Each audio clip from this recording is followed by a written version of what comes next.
امریکہ میں ابھی ایک نئی ایڈمنسٹریشن نے آنا ہے۔ نومبر میں جو انتخابات ہوئے تھے اس کے بعد غالباً 21 جنوری کو امریکی صدر حلف اٹھاتے ہیں، جو پہلا اپنی جب وہ صدارت شروع کرتے ہیں تو نو منتخب امریکی صدر ڈونلڈ ٹرمپ نے اپنی جو ٹیم ہے وہ بنانی شروع کر دی ہے، نامزد کرنی شروع کر دی ہے۔ اب انہوں نے نامزد کی ہیں مشیر رچرڈ گرینل، انہوں نے ٹویٹ کر دی ہیں بہت سارے، اور بانی پی ٹی آئی کی رہائی کا بھی انہوں نے مطالبہ کر دیا ہے۔ ابھی یہی نہیں بلکہ ایک وہ جو اٹارنی جنرل ہیں جن کو نامزد کیا گیا، پہلا آغاز انہوں نے کیا، رچرڈ گرینل نے کیا، اس کے بعد دیکھتے سارے تو وہ ہم جو ایک چیز پہ بات کر رہے تھے کہ جو ایک وہاں پر لابی ہے وہ پی ٹی آئی کی، وہ comparatively they are working in order to get their attention.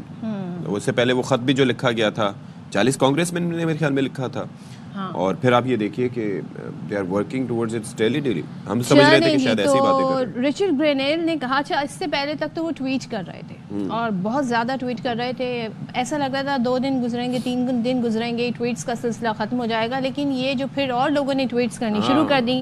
اب کیا ہوا ہے، اب وہ کہتے ہیں جی کہ پاکستان کے سابق وزیر اعظم کو جیل سے رہا کیا جانا چاہیے۔ امریکی ٹی وی کو انہوں نے انٹرویو دیا اور اس میں انہوں نے یہی کہا کہ بانی پی ٹی آئی پر صدر ٹرمپ کی طرح کرپشن کے جھوٹے الزامات ہیں۔ اب اس پر سیکرٹری اطلاعات پی ٹی آئی شیخ وقاص اکرم نے یہ کہا کہ ہم رچرڈ گرینل کے بیان پر شکر گزار ہیں، لیکن اس کا یہ مطلب نہیں کہ ہم مداخلت چاہتے ہیں۔ Chairman P T I barrister Gohar نے کہا کہ بانی پی ٹی آئی کی آزادی پاکستان کے آئین و قانون، عوام کی شراکت اور عدالتوں کے ذریعے ہوگی۔ تحریک انصاف امریکہ کی مدد کی خواہش مند نہیں ہے۔ تو اس پر ذرا بات کر لیتے ہیں۔ ہمارے ساتھ موجود ہیں مسلم لیگ نون کے رہنما میاں جاوید لطیف صاحب۔ جاوید لطیف صاحب، بات سازش نہیں مداخلت سے اب خواہش نہیں مداخلت پہ آ چکی ہے، تو آپ کا نقطہ نظر ویسے کیا ہے؟ ظاہر ہے کہ آپ بھی ایوان اقتدار کے پاس سے گزرے ہیں، تو یہ اس طرح کے بیانات کا امپیکٹ کیا ہوتا ہے جو امریکی مشیر بھی دے رہے ہیں؟ ابھی ان کے اٹارنی جنرل کی جانب سے بھی کچھ ایسا اسٹیٹمنٹ جو نامزد ہیں آیا ہے، اس سے پریشر بنتا ہے؟ کیا ہوتا ہے اس سے؟ دیکھیں اشفاق صاحب، جس طرح کے ہمارے حالات ہیں معاشی، اور جس طرح کی سپر پاورز کے ہتھیار ہیں مالیاتی ادارے، ان چیزوں کا اثر تو ہوتا ہے۔ یہ مت کوئی سوچے کہ ان چیزوں کا اثر نہیں ہوتا، ڈپینڈ کرتا ہے کہ ان کے مفادات کس طرح جڑے ہوئے ہیں، کیا وہ حاصل کریں گے یا حاصل کرنا چاہتے ہیں اس شخص سے جس کے پیچھے وہ کھڑے ہوں گے۔ اب بات یہ ہے کہ سب سے پہلے تو یہ دیکھنا ہوگا کہ کیا ہم آزاد ہیں۔ اگر ہم آزاد ہیں تو پھر ہمیں کوئی حکم کر سکتا ہے؟ اگر حکم کرے گا تو پھر ہم غلام ہیں۔ یہی بات تھی جو آج آزاد آپ نے کہا سر، یہ معاشی لحاظ سے کہا نہیں، ہر طرح سے دیکھیں، معاشی طور پہ اگر ہم کمزور ہوں گے تو یقیناً طاقتور ممالک جو ہیں وہ اثر انداز ہوں گے۔ اس لیے اثر انداز ہوں گے کہ کیونکہ مالیاتی ادارے ان کی اپنا زیر اثر ہوں گے، جس طرح ہو رہا ہے ہمارے ساتھ۔ یہ جو آپ بات کر رہے ہیں جاوید صاحب، یہ تو ایک کوئی تجزیہ کار بات کرے تو اٹ میک سینس۔ آپ بھلے آپ حکومت میں نہیں ہیں، لیکن آپ حکومت وقت کی پارٹی کا ایک بڑا اہم جز ہیں، حصہ ہیں، تو حکومت کو اس پہ کوئی فرم جواب دینا چاہیے کہ ہماری خود مختاری کی بات ہے، ہماری سالمیت کی بات ہے، آپ اس طریقے سے ہمارے جو اندرونی معاملات ہیں اس میں دخل نہیں دے سکتے۔ صدف، میں وہی بات کرنے لگا تھا، اگر اجازت دیں تو جی میں یہی کہنے لگا ہوں کہ دیکھیں، کیونکہ ہم آزاد ہیں، کیونکہ ہم غلام نہیں ہیں، تو یہ امتحان حکومت وقت کا نہیں ہے، یہ ریاستی اداروں کا بھی ہے، یہ ریاست کا امتحان ہے کہ اگر کوئی ہمیں حکم کرے کہ فلاں کو چھوڑ دو اور فلاں کو گرفتار کر لو، تو ہم اپنے قوانین کو نظر انداز کر کے، آئین قانون کو نظر انداز کر کے ہم ان کا حکم مانتے ہیں، تو پھر ہم غلام ہیں۔ اس لیے میں یہ سمجھتا ہوں کہ کسی طور پر بھی اس وقت ہمیں ان کی باتوں پہ، ان کے احکامات پہ عمل نہیں کرنا، کیونکہ ہم نیوکلیر پاور پاکستان ہیں۔ اچھا جاوید صاحب، ایک چیز بھی ہے کہ ایک تو یہ سٹیٹمنٹ آیا انہوں نے ٹی وی پہ دیا، دوسرا یہ ہے کہ حکومتی سطح پر کوئی ایسا مطالبہ نہیں ہے، ظاہر ہے وہ کنوے کرنے کے طریقے بھی مختلف ہوتے ہیں، تو اس میں بھی کوئی فرق ہوتا ہے سر؟ دیکھیں دیکھیں جو کنوے کرنے کے طریقے کار ہیں نا وہ یہی ہوتے ہیں ان ممالک کے، کیونکہ میں نے پہلے کہا کہ ہم معاشی طور پہ کمزور ہیں، مالیاتی ادارے ان کے کنٹرول میں ہیں، تو پھر یہی بہترین طریقہ ہے، کوئی لکھ پڑھ کے نہیں کسی چیز کا دیں گے۔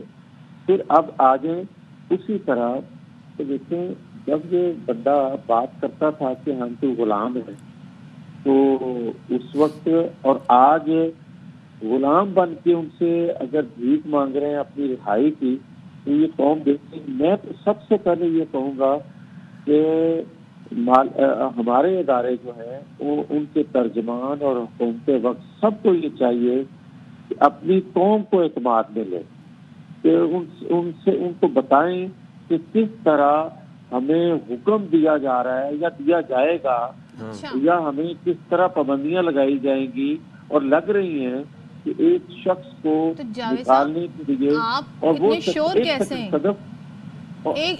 کیسے ہیں کہ حکم دیا جائے گا؟ ابھی تو صرف ٹویٹس آئی ہیں، ایک انٹرویو انہوں نے کچھ منٹ کی گفتگو کی ہے، شہری رحمان کہہ رہی ہیں، کوئی آفیشیل ورژن تھوڑی ہے۔ صدر میں وہی تو بات کر رہا تھا کہ ابھی شروعات ہیں، اور کبھی ایسا نہیں ہوتا کہ یہ قوتیں جو ہیں کسی کے عشق میں مبتلا ہوں، کسی سے فرینڈشپ کو جو ہے وہ دیکھتے ہوئے اتنا بڑا اسٹیپ لے لیں۔ ان کے مفادات ہوتے ہیں، جس طرح ان کے مفادات کو انہوں نے واچ کیا 3.5 سالہ حکومت میں کہ سی پیک پاکستان کے اندر بند رکھا، یہ ان کی خواہش تھی۔ ان کی خواہش آج بھی ہے کہ چین کا اس خطے میں اور خاص طور پہ پاکستان کے اندر اثر رسوخ کم ہو۔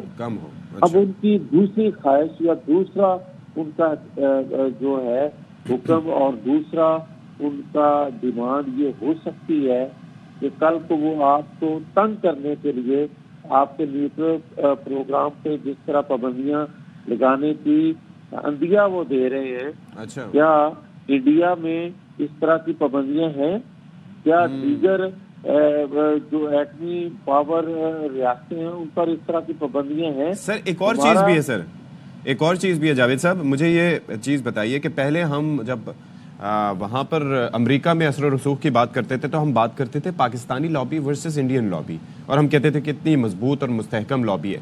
اب آپ یہ چیز تسلیم کریں گے کہ یہ جو پاکستان تحریک انصاف کی لابی ہے اور گورنمنٹ آف پاکستان کی جو لابی ہے یہ بھی کام کر رہی ہیں، اور پاکستان تحریک انصاف کی لابی زیادہ بہتر انداز میں کام کرتے ہوئے ان کو یہ باور کروا رہی ہے یا ان کو یہ منوا رہی ہے کہ ٹرمپ صاحب اور بانی پی ٹی آئی کے جو معاملات ہیں وہ ملتے جلتے ہیں، ان کی شخصیت ملتی جلتی ہے، ان کا جو ان آرتھوڈاکس شخصیت ہے وہ پالیٹکس میں نہیں تھے، وہ پھر اچھا بزنس مین تھے ٹرمپ صاحب، وہ کرکٹر تھے بانی پی ٹی آئی ایٹسیٹرا ایٹسیٹرا، تو یہ مماثلت کی وجہ سے بھی یہ بھی یوز ہو رہا ہے۔ یہ ڈو یو انڈرسٹینڈ دیٹ؟ اگر اشفاق صاحب اگر آپ یہ مماثلت دیکھ رہے ہیں تو کبھی کسی ریاست کی جماعت جو ہے اپنی ریاست کے خلاف لابنگ کرتی ہے؟ مجھے اس چیز کا جواب دیں۔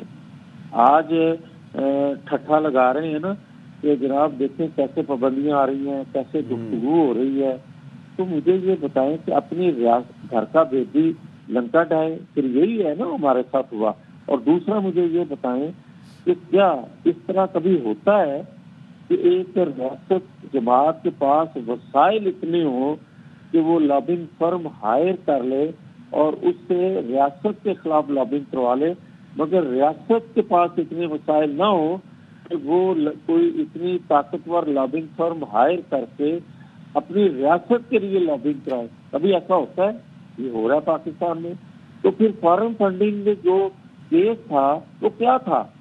کیا ہم کہتے تھے؟ اور وہ فارن فنڈنگ جو تھی وہ آج استعمال ہو رہی ہے۔ پاکستان کے 2 وقت کی روٹی کو ترسنے والے لوگ جو ہیں اتنا پیسہ اکٹھا کر کے اس جماعت کو تو نہیں دے سکتے دنیا بھر میں۔ جی جاوید صاحب مجھے یہ بتائیں، ابھی تو ٹائم ہے کہ جنوری نے انہوں نے حلف اٹھانا ہے ڈونلڈ ٹرمپ نے، ابھی تو صرف ٹویٹس آ رہی ہیں یا ٹی وی پہ ایک سٹیٹمنٹ آ گیا ہے، لیکن کیا آپ یہ دیکھ رہے ہیں کہ جب وہ بطور حکومت آ جاتی ہیں، ان کی ایڈمنسٹریشن آ جاتی ہے، رچرڈ گرینیل بھی آ جاتے ہیں اور دیگر لوگ، تو کیا کوئی آفیشیلی ڈیمانڈ بھی ہو سکتی ہے، کوئی فون آ سکتا ہے؟ آپ اس کو ہوتا ہوا دیکھ رہے ہیں؟ دیکھیں اگر ہم لیٹ جائیں گے تو پھر تو سب کچھ ہوگا، اور اگر ہم نیوکلیر پاور پاکستان کی طرح بہیو کریں گے تو دنیا کی کوئی طاقت ہمیں ڈکٹیٹ نہیں کر سکتی، اور نہ ہونا چاہیے۔ مطلب ہم کیا کریں گے؟ آج کے بعد تو میں سمجھتا ہوں کہ جس طرح ہمیں یہ ٹویٹ کے ذریعے پریشرلائز کرنے کے لیے یا ذہن ہمارا بنانے کے لیے یا آئندہ دنوں میں ہمیں کوئی حکم رسیو ہو، اس سے پہلے ہمیں کھڑا ہونا چاہیے اپنے پاؤں پہ، اور پاکستانی قوم کو پہلے بتا کے کہ ہمارے ساتھ یہ بہیو ان کی وجہ سے ہو رہا ہے، لہذا ہم غلام نہیں ہیں۔ یہ قوم کو اعتماد میں لے کے اگر ہم کریں گے، جس طرح 98 میں ہمیں پاکستان کو نیوکلیر پاور بنانے کے لیے اپنے تجربہ کیا تھا، اسی طرح قوم کو دوبارہ اعتماد میں لینا چاہیے اور پھر جواب دینا چاہیے۔ چلیں جی، ویسے میاں محمد نواز شریف کیا رائے رکھتے ہیں اس پہ؟ دیکھیں، کبھی اگر پاکستان کے ادارے ہیں، آپ کو ان سے شکایت ہو سکتی ہے، آپ کو یہ شکایت ہو سکتی ہے کہ یہ فیصلہ درست تھا، یہ فیصلہ غلط ہے، اس میں میرے تحفظات درست نہیں کیے، یہ ساری چیزیں ماننے کو تیار ہوں، ہمارے ساتھ ہوتا رہا ایسا، مگر کیا ہم نے کبھی اپنے پاکستان کے لیے دنیا کے طاقتور حلقوں کو بھیک مانگی تھی؟ اپنے خلاف نہیں مانگی تھی، مگر کیا طریقہ ہے کہ آپ اپنی جاوید صاحب وہ بیسیکلی پوچھ رہی تھی آپ سے، میاں صاحب کی کیا رائے میاں نواز شریف کی؟ میں سمجھتا ہوں صدر کہ کوئی بھی پاکستانی ہو یہ سوچ ہی نہیں سکتا کہ کوئی پاور آپ کو حکم کرے اور آپ غلاموں کی طرح جی آگے سے کرتے ہوئے حکم کی تعمیل کریں، یہی سوچ نواز شریف کی بھی ہے۔ تو اس معاملے پہ ویسے کوئی کنسلٹیشن یا آپ کی کوئی ملاقات یا کوئی رابطہ ایٹسیٹرا ٹاپ لیڈرشپ سے ہوا ہے؟ ویسے نہیں اشفاق صاحب، اس طرح تو کسی سے بھی ابھی کوئی نہ ایسا موقع ہے، نہ ایسی کوئی بات ہوئی ہے۔ میں تو ویسے آپ نے ایک سوال کیا، ایک انڈرسٹینڈنگ کے تحت ٹھیک سوچ ہو سکتی ہے، تو میں نے وہ بات کی آپ سے۔ چلیں، تھینک یو سو مچ جاوید لطیف صاحب، آپ ہمارے ساتھ موجود تھے۔ تو ابھی تو اسٹیٹمنٹس وغیرہ آ رہی ہیں، لیکن وہ یہ کہہ رہے تھے کہ دماغ اسی طریقے سے بنایا جاتا ہے، اور پھر وہ کہہ رہے ہیں کہ اداروں کو جواب دینا چاہیے۔ اب آئینی پاکستان کے تحت تو عدلیہ انتظامیہ مقننہ، یہ بیسیکلی حکومت ٹو حکومت بات ہوتی ہے نا، گورنمنٹ ٹو گورنمنٹ بات ہوتی ہے۔ تو بہرحال ان کے آرم ٹوئسٹنگ کے طریقے بڑے ہوتے ہیں، لیکن لیٹس سی واٹ ہیپنس۔